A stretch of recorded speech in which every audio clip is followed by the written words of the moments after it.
हैं आम आदमी पार्टी की तरफ से, आपका क्या कहना है मनवीर जी? क्या मानना है, एक बड़ा हथियार है ये भ्रष्टाचार के खिलाफ, या फिर आप भी कांग्रेस की तरह और इनेलो की तरह टाइमिंग को लेकर वो सवाल खड़े कर रहे हैं कि अब क्या जरूरत आई, अब क्यों याद आई इसकी?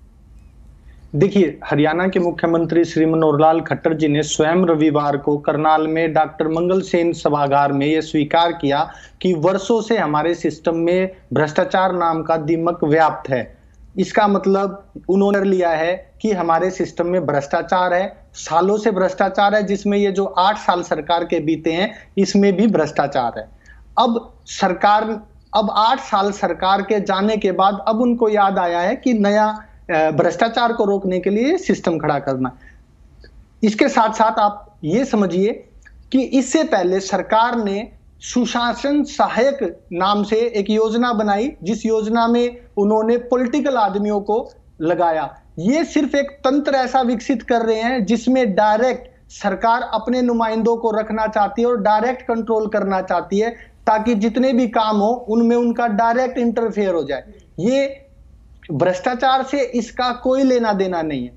क्वालिटी कंट्रोल अथॉरिटी का मतलब क्वालिटी से लेना देना ज्यादा है, भ्रष्टाचार से नहीं। और सिर्फ भ्रष्टाचार सिर्फ टेंडर माफिया में नहीं है, भ्रष्टाचार स्कूलों में है, जो सरकार ने स्कूलों का किया है, जो शिक्षा में है, अस्पतालों में भ्रष्टाचार है, जो भ्रष्टाचार तहसीलों में है, थानों में भ्रष्टाचार असली वो है। शायद ही कोई दिन अखबार का जाता होगा जिस दिन हरियाणा सरकार के अधिकारियों का, मंत्री का बयान ना आता हो, अधिकारी पकड़े ना जाते और रिश्वत लेते हुए, शायद ही कोई है। भ्रष्टाचार वहां है, भ्रष्टाचार यहां नहीं है।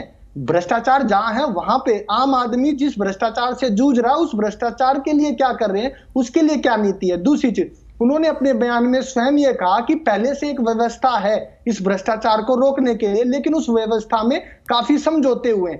क्यों समझौते हुए, कैसे हुए, किसने किए, क्या जरूरत पड़ी समझौते की? जो पुरानी जो व्यवस्था है उसमें क्या खामी थी जिसकी वजह से नई व्यवस्था हुई? ऐसी व्यवस्था हमने सुशासन सहायक के नाम पे देखी जो फेल हो गई। सुशासन आप सब देख रहे हैं। इसके साथ ही कौशल निगम बनाया, आप देख रहे हैं बेरोजगारी का हाल हिंदुस्तान नंबर में जो है हरियाणा नंबर 1 पे है बेरोजगारी दर में। ऐसे नई नई योजनाएं ला करके उनसे कुछ नहीं होगा। जो हमारे पास एग्जिस्टिंग व्यवस्थाएं हैं उन व्यवस्थाओं पे काम करने की जरूरत है, वो सुचारू रूप से काम करे, वो चीज ज्यादा जरूरी है, ना कि नई नई व्यवस्था, नए नए एजेंडे। ये सिर्फ एक आज जनता के मन में, दिल में, दिमाग में भ्रष्टाचार को लेकर के इतना गुस्सा और रोष व्याप्त है कि उस गुस्से को एक लिपापोती करके दबाने की एक कोशिश है। सोच रहे हैं ये एक नया झुंझुना दे देते हैं, इस झुंझुने को बजाते हैं। इस झुंझुने के शोर में जो जनता का भ्रष्टाचार के प्रति जो गुस्सा, क्वालिटी कंट्रोल अथॉरिटी एक झुंझुना है, आप ये कह रहे हैं? बिल्कुल, ये एक झुंझुना है। सोच रहे हैं इस झुंझुने की आवाज के नीचे भ्रष्टाचार की जो आवाज है, जनता के मन में जो आवाज उठ रही है, उस आवाज को दबा दिया जाए, जबकि ऐसा नहीं है। आप बताइए, अस्पतालों में, थानों में, तहसीलों में, अधिकारियों में खुद विधायक इनके रिश्वत ले रहे हैं, खुद विधायक एलिगेशन लगा रहे हैं कि भ्रष्टाचार है।